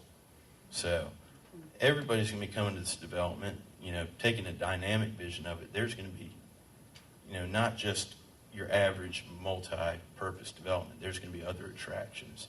They're going to pull people in. And we have to, be safe when we estimate the required amount of parking, because it's going to spill over into the neighborhood, and it's going to ultimately drive people away if they can't find a spot. So this is going to be one of the nicest developments in the city. It's a blank slate over at that parking lot. And I think if we do this all right the first time, and I think it's been done right to this point, I just look forward to seeing that trend continue. So thank you for your responsiveness on this. Thank you, Michael. Appreciate it. Anybody else? All right, so if somebody else wants to speak, you can have more than 3 minutes to finish your. Thank you for being patient. Yes, sir, and I'll try to be brief. Again, we're at the point where we have a property. It's really the heart of Brookhaven, Peachtree Road frontage, no access from any other residential neighborhoods. Clearly can walk to the Kroger, to the Starbucks, to the MARTA station, and it's got everything that what the Brookhaven Overlay District originally envisioned we want to put there. So we're confused and we're asking for some clarification. I do agree with some of the other ones on the minimum parking. We're looking at having about 20,000 feet of retail on the first floor of this. And it's not going to be, all fast food type stuff. I have very high-end restaurants, and one of the number one question is, can my people park there? And so that is critical, and we're talking parking lot that will have 18-foot clear ceilings and be inviting. You will not see it from the street. This is going to be outdoor seating on the front, but it can't happen without having the density around it. They go hand in hand. So we ask that in looking at the text amendment that we perhaps find a way, if it's within X amount of feet of the MARTA station, to allow a multifamily and a mixed-use environment of a reasonable density. Thank you very much. Thank you. All right. Anybody else? You sure you don't want to talk more about that? Yeah. I'd like to hear some more about it. Go on. Well, that sounds exciting. It is. All right. No more? Okay. All right. Okay. Consent agenda? Agenda. All right. Any announcements? I have one. I have one announcement. As a Brookhaven native and having lived here all my life, going to Chamblee High School, I don't know why I've just been chastised, and appropriately so. I have always called Peachtree Road till you get to Bucket Peachtree Industrial, and I've just been informed by Councilman Iyer, Williams, Madison that is not appropriate to call Peachtree Industrial where Peachtree Road is. So Councilman Iyer told me Peachtree Road from downtown all the way through Brookhaven, it stays Peachtree Road at Chamblee at that fork across from the Lowe's. It stays Peachtree Road. Peachtree Industrial started right where the Lowe's is and on up to Dorville and on up. But they've changed their name to Peachtree Boulevard. So after Chamblee, it's Peachtree Industrial. So we got to get a couple miles out before we start calling where we live at all Peachtree Industrial. So I apologize for that. I don't know. I've just always called it Peachtree Industrial, and I'm very, very sorry. I will never call it that again. It's Peachtree Road. All right. So thank you for pointing that out, because that could have just made everybody angry for over.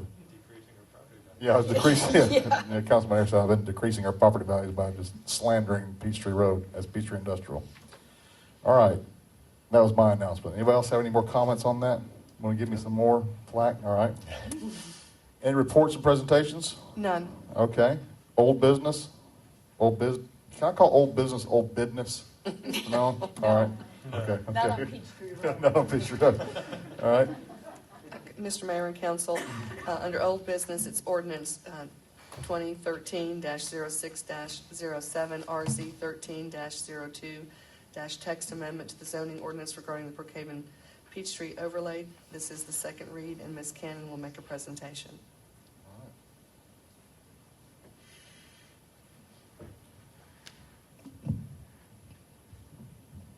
Thank you.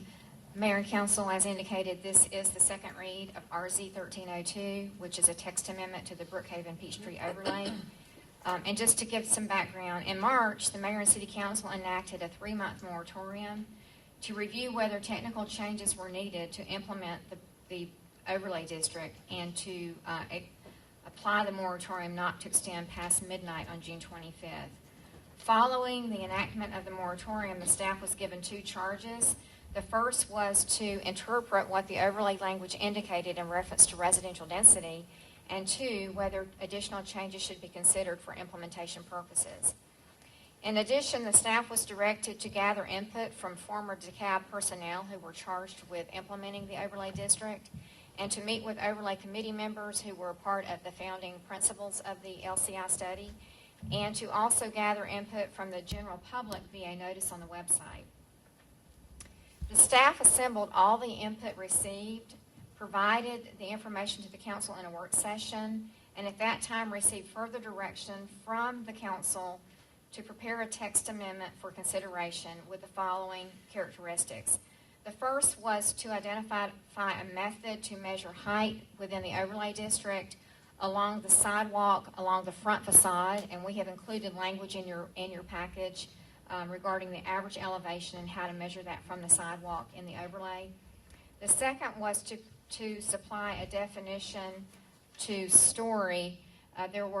What does the story mean? In that we did not change the requirement for a 2-story limit, but there were concerns expressed over someone trying to build a fake facade. So the purpose in amending the language was to try to tighten the language relative to what a story is. You have that in your package as well.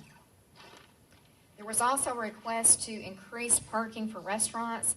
Reference was made that it appeared that only 10 spaces was being allowed for restaurants. So we included a requirement for 1 space for every 125 square feet of restaurant space, including outdoor seating area, so that in the future if someone included an area for outdoor dining space that they would have to meet the parking requirement. An example of what that would mean is if you had a 5,000 square foot restaurant, that would require 40 spaces. So we have included a provision to allow for greater parking requirement. We did leave the maximum language in the text because all of the other components, retail and other provisions, had a minimum and maximum. Ask you a question real quick. Yes, sir. The 40 spaces for a 5,000 square foot restaurant, is there any definition on the size of those spaces? There aren't any in the particular text. Typically, a parking space is 9 by 20 or 10 by 18. There are a lot of other provisions that you look at relative to whether it's a single loaded bay or double loaded bay. It's a staff function that we would deal with. There are some general codes buried in other sections, in the land development section of the code, not in the zoning section, that talk about parking standards. Okay. All right. Thank you. Other Sorry. things that we look at. All right. There was also a request to include provisions for sidewalk signage, and in your package you'll see there are probably about 10 different points. I don't really think I need to go over all of those, but basically that it's 6 square feet, no taller than 3 feet, easel style, no embellishment, no plastic, that there's 1 sign allowed per tenant space. There are other provisions as well, but that's kind of the basics of what's included in there. Additionally, the staff was asked to clarify language relating to density, and we included language that a conflict exists when there's an absence in the provision and an overlay, and that the defining mechanism is the base zoning. So that's what we have included in the package to you. This item was duly advertised and was considered by the Planning Commission during their June 5th public hearing. The staff, of course, drafted the text. The Planning Commission recommended approval of the text. In your package, item K1B with the footnote of 6613 is the actual version that the Planning Commission did recommend approval of. We did have to change 1 word from about to above in that package.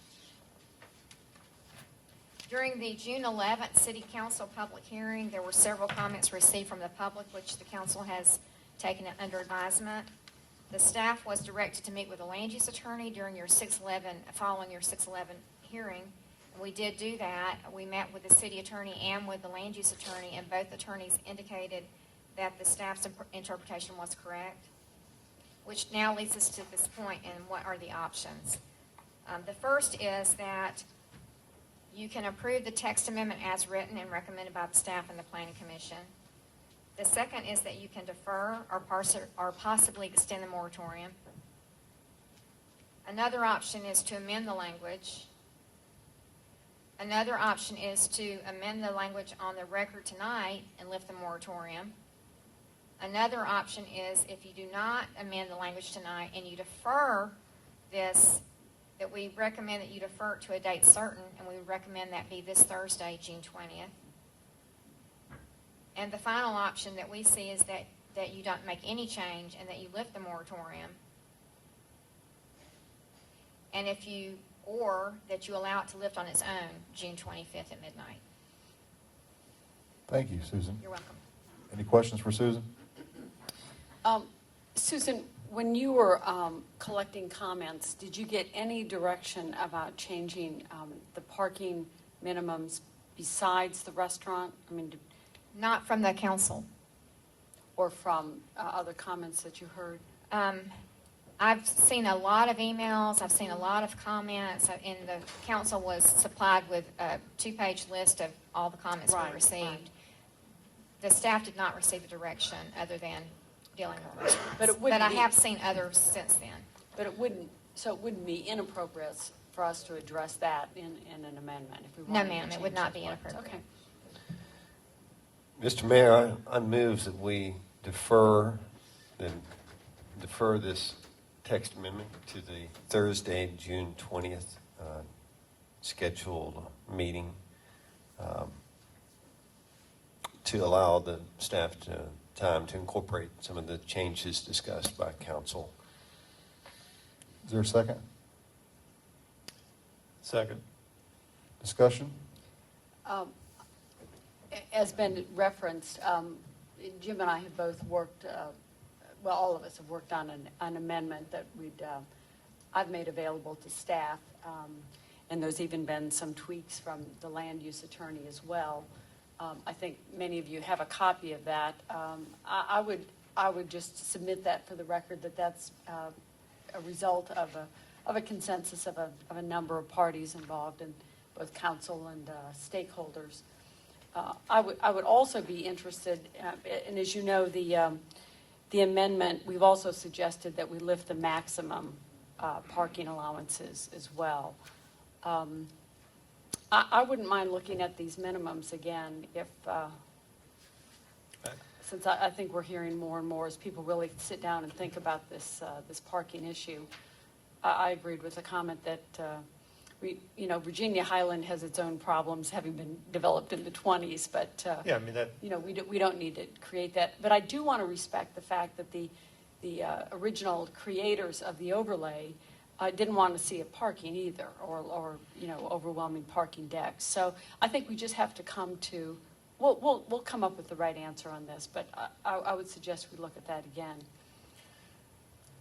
couple of thoughts on the park. First of all, I think that we've sort of come to a conclusion on the second floor, and I appreciate the help from everybody that's been involved, both in the community and on the council and staff. I think we've sort of hammered out that one, and then the parking has sort of raised its ugly head in the recent few days. And I guess my couple thoughts on the parking is, I have concern that we're taking a code that was envisioned 5 or 6 years ago as a very forward-thinking code that both encouraged and allowed for alternative transportation, and recognized that was a trend of the future, and we're sort of sidestepping that code. We're putting it on the shelf, and we're bringing back a code that's a very suburban, auto-centered mindset, and I would like to caution that I don't know that we want to head in that direction this time. I think my experience has been with interpretation of the code, and also some of the variances that have been applied for. Nobody's applied for less parking. They've all applied for more parking with the variances that we've seen through DeKalb County when this was being interpreted. So I think if we have the opportunity, which I believe we do, to eliminate the maximum parking count that's currently spelled out in the code, that we can accommodate that. I think market forces, lenders require a certain amount of parking, tenant requires a certain amount of parking. Builders and developers are not going to provide a parking count that is not sufficient for their market. So I think at this point, if we open up the market, if we open up the parking to market forces, then I think we'll see a lot of the concerns go away that folks have. And also, as far as seas of parking, I think there are a number of other accommodations in the code. The parking needs to be screened. There's a certain amount of landscaping. If there's a parking deck, there's a whole page of requirements for what a parking deck needs to look like. So I think we've got enough items in place to prevent the sea of parking that we see, for instance, in the Kroger parking lot. So if we do take away the maximum and do allow market forces to prevail, then we'll end up with a mix of parking that will accommodate the needs the tenant and the landlords, but also will be controlled by the other aspects of the code that deal with the design and location of parking lots. So I think the solution at this point, in my mind, is not to eliminate, not to begin to increase the minimums, but to just do away with the maximum so that there are additional parking provided. And, you know, we have increased the restaurant, which, you know, being District 2 Village Place, I mean, I hear it and see it, live it daily with our parking problems aren't happening 24/7. They're happening at peak times of restaurant flow. We've got parking problems because the restaurants own the park, and more importantly, because the outside decks have grown beyond what I believe were originally part of the permit drawing. So I think the language that Susan has put together that requires both indoor and outdoor seating capacity to be factored into the parking count, raising that number from right now what is basically 2.5 per thousand, 8 per thousand, 3 times the amount, that I think that's going to eliminate some of the current problems and also future problems that we have, and that's accommodated in that peak flow for restaurants. Can I ask you a question? And that sort of being pushed back in the neighborhood. Yes. Because I'm interested in this. I agree with removing the maximums. But just like we increased the minimum parking requirements for a restaurant, because we could have people come in and take advantage of the small parking spaces being required for a restaurant, could not some retailer come in and take advantage of the location where they have a piece of property and underpark their retail development or whatever office or whatever it is, because they've got neighborhoods they can put people on the streets, put parking on the streets? Would not raising the minimum requirements allow for that situation to happen? But if it's a standalone retail, for instance, or if it's not standalone retail, well, then you start getting into the whole concept of mixed-use parking, shared parking. You know, you've got a retail during the day, you've got office, you've got residential at night, so you've got an ebb and flow, and there are more and more studies that are becoming available that suggest that these large seas of parking are overparked by as much as 30 or 40% if you get into a mixed use where there are some parking sharing going on just by the nature of the uses needing parking at different times. You know, and if you look at some of the shops along Dresden and, you know, some of the boutique shopping, there's not a high demand. I mean, you don't have a rush of people at 5 o'clock like you do at Kroger's coming. You've got a sort of a steady ebb and flow, but it is the restaurants that we get the flow. But the traditional retail that's happening, the more boutique kind of retail that's happening along there, and there are requirements in the overlay for a maximum retail size. I think it's 40 or 50,000 square feet, so you're not going to see a large box retail per se. But is that a real danger, though? I mean, there are places that I know where the landlord doesn't have enough parking for the businesses that are in their little development, and people utilize the neighborhood streets. And if we don't have a minimum, if we don't raise that minimum parking requirement, is that not a real danger? I don't know. This is not my area of expertise, obviously. That's a concern. With what Mr. Roberts said about that, I think it kind of struck home to me, and I want to make sure we don't have that. Let me make a few comments if I can, because I might give some clarity. About this? Yeah, okay. yeah. You know, the purpose of this moratorium was originally to clarify the moratorium. And whoever thought it would be so difficult to clarify, just a matter of simply defining a second story, the amount of hours that have been spent on trying to make that one element of this text amendment. But I think that a lot of thought by professionals and community input was put into this overlay. Parking was addressed significantly in the overlay and the design. And I think in the discussion for this text amendment, it would be improper for us without more public hearings about parking to really get into the guts of one of the urban design features of the overlay and make changes without a more open discussion. I think taking minimums off is okay. Maximums off is okay. But you know, I think that this is a discussion that we should have as part of our comprehensive plan. We're going to need to look at traffic studies and parking issues in our overlay as well as the rest of the city. And some of the things that you can factor in is, you know, shared municipal parties, that you do a tax allocation district so that you really are maximizing the space of these parcels in the overlay for the actual developments of the mixed-use communities. And, whether they're paid for in free parking and allocated as a tax, burden to the commercial property owners, that potentially is a better use of those lands. And, the people who are driving into it, they know that they've got parking there and they don't have to search around on the streets to find it. So I think that with good planning, we can address some of those issues.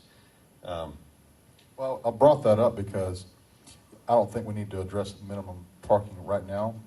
It is appropriate for the comprehensive plan, but, a citizen brings that up and makes some good points about it, and Jim's talking about the maximum. I think I want to learn more about it, so I'd like to do that in public. So that's kind of why I wanted to address, even though it might not be addressed with this, it's a discussion I want to keep going about that not in the future. I agree. And I think there are other, I think there are a number of things such as what was discussed about the zoning issues of the overlay, that this overlay is not perfect. The text amendment still doesn't address it doesn't create a perfect document. But the intent of the overlay was certainly to promote mixed use. If we have to have a second step of a zoning hearing to discuss issues of mixed use, I think that that's a very valid way for, one, ensuring that we've got a legal process for landowners' rights, but also addressing that we need to make sure that developments that are proposed meet the intent of the overlay. And if that's done through the rezoning, I think that that's something that makes sense in the current overlay that we have. Ultimately, I'd love for all of these parcels to be looked at in the overlay and have a more comprehensive plan that might eliminate steps of the second step of zoning. But right now we're not there, and that'll be part of something we look at in the comprehensive plan. I'd like to ask staff if they could, exactly what Bates is saying, if they could look at a potential cure for the situation that Mr. Spiros, is it, has suggested, because time, we can't wait a long. I mean, time is of the essence on that, and I think all along the problem has been linking this, property rights to the desire of the overlay, but having the legal mechanism to do that. Right. So if you could suggest back to us a cure for that. Yes. Or a way to do that, and it may or may not be part of this text amendment, but might even be a separate kind of ordinance. But I think we'd appreciate seeing that Absolutely. ASAP as well. But I think also to Bates' point, that there still is the option of rezoning, and I think that's Correct. very valid. That's right. And it's a 60-day process, and if there is a project that needs to go forward at this time, there's that option while we're buying it, because I think this really is getting into comprehensive plan Yes. discussion. What do we really want to look and feel like when we grow up, and this and I don't know that we need to start trying to put Band-Aid fixes on it without looking at the big picture, but there is always the option of just coming through as a rezoning and working through the process. So we're not closing the door on any developments at this time. We're just simply trying to make sure that we understand how it all is supposed to work. Right. And I would support too having some kind of a public hearing Yes. format, because I think I think everybody wants to have a voice. It's part of who we are. I think projects are actually enhanced by it and come out better. And it's not meant in any way to bog developers down or slow you down. But we're going to live with these developments for generations. So we all want to be happy with it. So if you'll appreciate our desire for trying to bring in the public, it clearly is not our desire to discourage these innovative, exciting, I can't wait to see it, plans, and there's more to come. So again, we want to be open for. Well, wait, when we get public comment, you can. I can't call on you like class. I'm not the teacher. All right, we got a public comment section coming right up. Rebecca, please continue. I'm sorry. Well, just, if everybody will just appreciate the fact that we are very much, open for business, want to encourage development. We want to make it easier to build, but we also want to be happy with the end result, and make sure that we're achieving the vision and the long-term end effect that we want. We can do that. We can move forward depending on how you have a motion and a second, and should that pass, then we'll be prepared on the 20th to come back with these text amendments and a method in which you can achieve the overlay. I'll say this, if it's not ready on Thursday, if we don't feel comfortable with it, we'll defer it again if we have to. Right. So it's not, just because we defer it to Thursday, doesn't mean that's what's gonna happen Thursday. If it's not right, we're not gonna bullheadedly push forward with something that's not right. Right. Well, hopefully it will be. We'll absolutely give you options to consider, and if you're ready to give a directive off of those options, we'll be ready to respond. Yeah, I'd also like to acknowledge Councilman Gibbia, who I know is probably watching live right now, had a lot of input on some of these changes. And I think that the council has pretty much taken all of the public comments that we have and our own discussions and come to a conclusion about what we believe is the right text amendment. The purpose of the deferral was really just to allow time for the staff to put it into the format that can be adopted and also allow the time for the public to see that. So hopefully we can get that finalized copy out for the public to really see what we're going to be voting on Thursday, hopefully. When do we expect to have something for the public to see before Thursday? Is it Wednesday? Yes, we'll work very hard to have it available on Wednesday. Okay. We will be meeting with two different attorneys to be able to go through those amendments and then also prepare these options with some explanation to each one. And I'd like to be able to give you some timeline on that too, so you have an idea of some certainty on how quickly these changes could take place. Yeah. Any other discussion on this? All right. Okay. It's all in favor of deferring this ordinance until Thursday, the date certain at, is it 11 o'clock? 11. Signify so by saying aye. Aye. All opposed? All right, it's deferred. New business?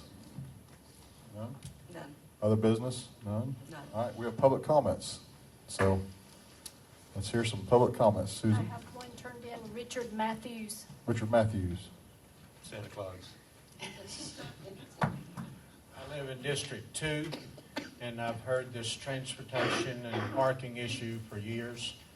My wife was brought home to the hospital at the corner of the Dresden Village. Her dad owned the 3 houses there. She's been here a whole 70 years, come August 11th.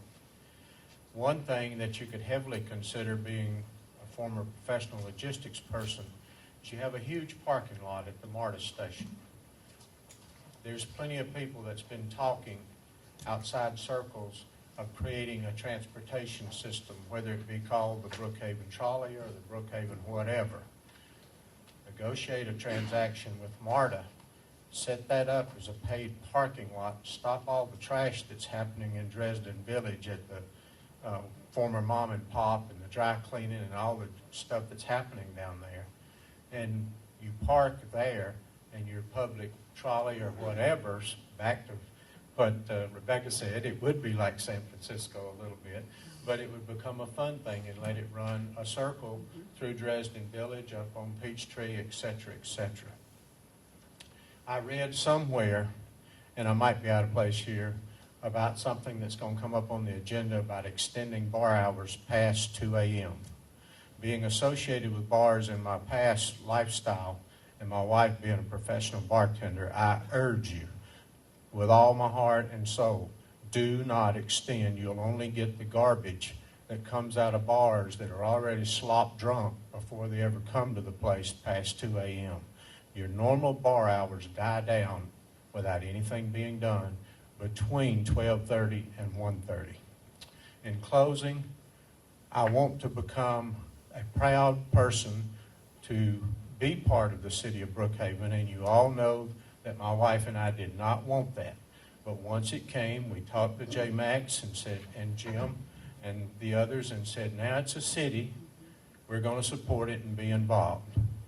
But I do not want to become known, as I was asked in Cleveland, Georgia, 3 times this weekend. Oh, because I've had Brookhaven on my cabin way before it was a city.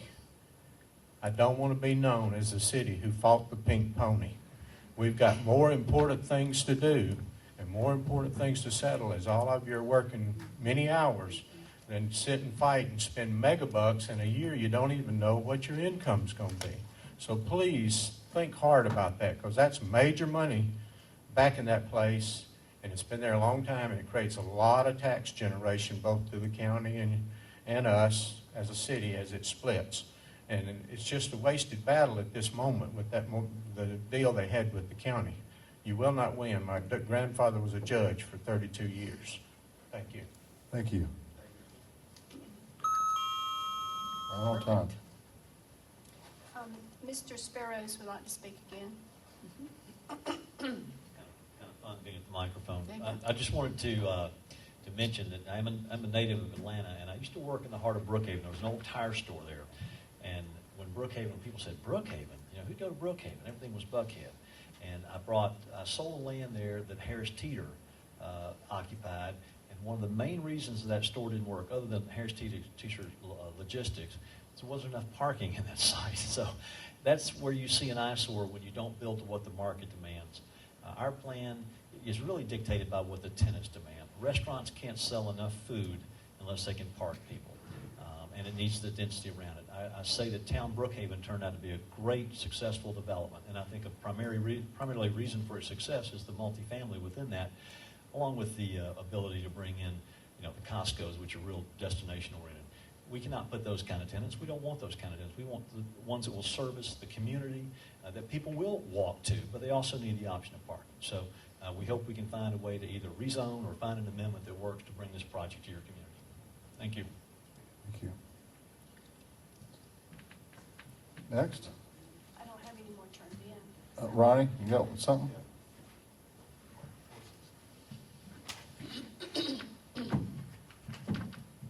I appreciate all y'all up here tonight, and y'all all voted in because we know you all eat up with common sense. This whole thing is a common sense thing.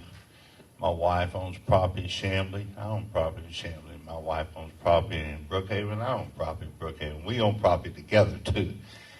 And Chamblee's logo is the city on the right tracks. Well, I've watched Chamblee become the city off the tracks. I don't want my city, Brookhaven, to be that way. I was involved in the stuff with across Dresden Drive with the rezoning, the parking decks. If any of y'all don't know, if you go over behind Phipps Plaza, the back side of the parking decks has like these windows and doors on it, and it looks like a building with windows and doors. It's not. It's all just really done with concrete. So if you do that, we won't be known like the other city. This is a common sense thing. Remember, this gentleman here, his clock is ticking with interest payments. We have to be a little in touch with him too. But $50 million into my city of Brookhaven, I kind of like that, guys. And if we do, a parking structure in the back with heavy landscaping and extra parking, we just need a few extra parking places for golf carts. Remember the golf carts? And tow trucks. Huh? And parking spots for some tow trucks, too. No, just golf carts. Just golf carts. Because you got to have sea life. You're right. You're on the money. You got to have at least 6'8" parking. Well, I appreciate all y'all up here. You got your job all cut out for you. Remember, his clock is ticking. He's got $50 million. I don't want him to run from here and go somewhere else, because that's what happened in Chamblee. Chamblee was supposed to be a boutique city. Everybody's gone. There's nothing there now, and leaving every day. I want all this tax dollars in our city. Thank you. Thank you. With apologies to Mayor Clarkson. Right there. Okay. Anybody else? All right. Mr. Fitzpatrick? Only if you've got a good joke. Yeah. I always A good lawyer joke. I always have a good joke. No, I was just thinking the irony that we're in litigation with an adult entertainment system. I'm a plaintiff's employment lawyer, and the institutions I litigate the most with for the longest period of time are municipalities and adult entertainment institutions. I have never met anything more intransigent in trying to settle a case in a municipality or an adult entertainment institution. And this is like the perfect storm of bulls who are just banging at each other. It's extremely expensive. I urge you to find some way to be flexible and some way to not be reactive to everything that comes up and feel that you have to do everything in litigation to make it more expensive. I know that every adult entertainment establishment I've ever sued has tried to make it more expensive for me along the way. It was actually the city of Morrow that paid for a very nice wedding for my daughter because they took an intransigent litigation position. And so I just urge you to maintain flexibility. I know you will, but I thought I would share. Thanks. Thank you. Any more public comment? All right, Kathy?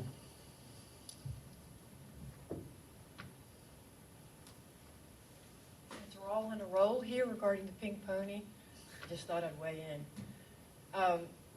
As you may know, I get a lot of feedback from Brookhaven Heights because I'm on the BPCA, very involved in the community, and I've yet to speak to anyone who supports what's happening with the Pink Pony. And I'm always asked, why is the city doing this? And my response is, they're concerned about crime and protecting us. And then I said, well, they say, I'm fine. Nothing's happening around here. And then I say, well, maybe it's happening around there, where the Pink Pony is. And then they ask me, well, is there a lot of crime happening around the Pink Pony? From everything I've read, there isn't a lot of crime happening. In fact, it seems to be this little oasis where there's no crime around the Pink Pony. So it's the most unsettling topic to most of the people in Brookhaven Heights. There's no support there for what's happening. So please consider that in terms of what your constituents are thinking, feeling. We all have our own set of morals and what have you, and I'm not quite certain who's driving all of this, but everybody's asking that too. Who is behind this? Because whoever's behind it isn't real supportive right now. So, anyway. Thank you. That's it. Anybody else? All right. We'll close the public comment section and we'll go to mayor's comments. I'm going to say a couple things here real quick. It's like what I just said, everything you have read about that issue, you haven't seen anything that makes any sense or that makes you understand why the city may have enacted ordinances enacted. I urge you to read this week's Dunwoody Crier. I urge you to read this past weekend's Brookhaven Reporter, and I also ask you to go to the City of Brookhaven's website. There's a Q&A on our sexually oriented business ordinance. If you read those articles and the Q&A very carefully, I think you'll see a lot of logic as to what is going on with our sexually oriented business ordinance. Just to give you a little history, not involving our litigation, there are 7 strip clubs in DeKalb County, and 9. There are 9 strip clubs in DeKalb County. DeKalb County adopted a sexually oriented business ordinance similar to what ours is, but basically what it did, which is what the impetus of what ours does, is it regulates the sale of alcohol and nude dancing. So it banned alcohol and nude dancing. That's what DeKalb County's ordinance that they have says. No alcohol and nude dancing. Similar ordinances were enacted in Sandy Springs, Dunwoody, Chamblee, Johns Creek. Brookhaven does the same thing.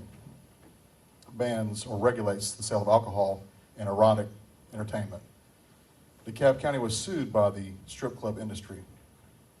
DeKalb County entered into an agreement whereby they said, we will let you ignore our law if you pay us $100,000 a year each. That's basically what it says, and not so many words. You don't have to follow the law if you pay us $100,000 each a year. Now, to me, that sounds like something out of Goodfellas.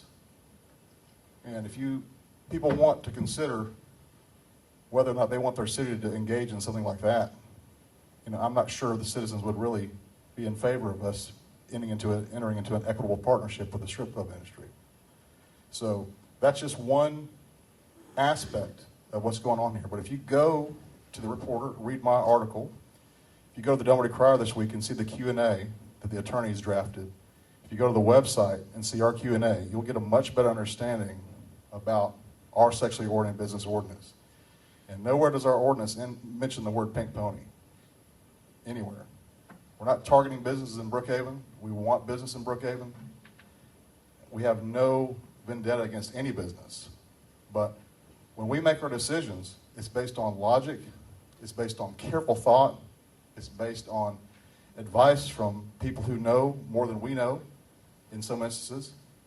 And it's based on what is in the best interest of the citizens of Brookhaven, everybody in Brookhaven. In your neighborhood, my neighborhood, and the health, safety, and welfare of all the citizens of Brookhaven. That's what we have to consider. So if you'd please look at those documents, I think you might get a better understanding of what's going on with our sexually oriented business ordinance. And ask your neighbors to start a discussion about it. But when people accuse us of being moralizers or nonsense or we're wasting money, you know, this issue is being litigated in other areas right now. The city of Doraville was sued by this adult entertainment industry. And if you look at the lawsuit, it looks amazingly similar to the lawsuit that was filed against our city. So when you think about litigation costs, a lot of these issues have already been litigated.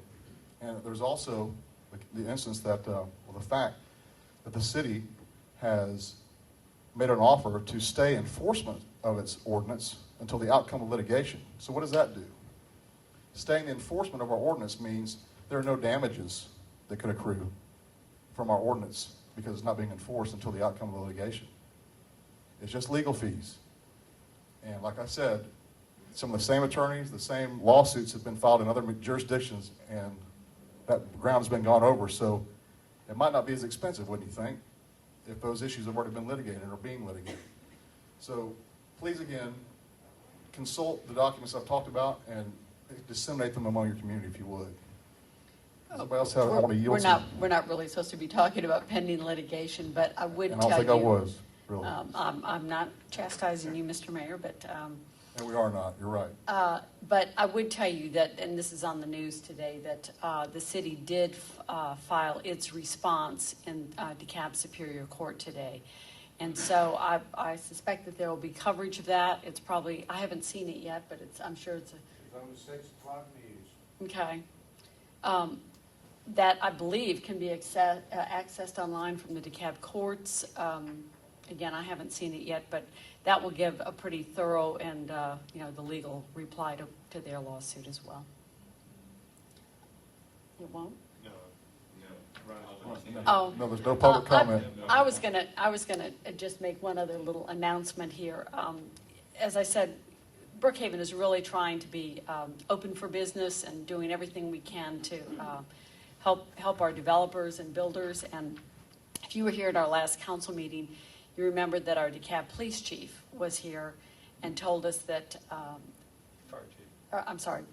fire chief was here telling us that he had just brought on 2 new fire marshals, aware that there's been a big backlog in approval of building permits because you've got to get the fire marshal to approve them. And I don't know if you noticed, but our city manager, Mrs. Garrett, made a little beeline over there, got his contact information, and had a meeting with him first thing the next morning, presented him the 25 cases we have currently, developments underway right now in Brookhaven that are standing still because they need a fire marshal approval. By the end of the next day, a good many of those had been cleared up, including the restaurant one of the restaurants we've been excited about coming into town, Brookhaven Smash. It's another one of Tom Catherall's restaurants, and they were already delayed, but they've now gotten the green light, and I'm excited to say that they'll be moving ahead. And I just talked to Mr. Catherall the other day, and he told me that he loves town Brookhaven so much that he's actually planning a 3rd restaurant as well. So I take that all as good news, but I'm really pleased with our city to jump in and make things happen. And Marie was already working on a plan B to find our own fire marshal if DeKalb County couldn't come through for us. So thank you Madam City Manager. Anybody else want to use mayor comments to make any comments? Okay, now part two. Yes. All right, is there a motion for adjournment? I move we adjourn. Is there a second? Second. Any discussion? All in favor of adjournment signify so by saying aye. Aye. Aye. All opposed? All right, we're adjourned.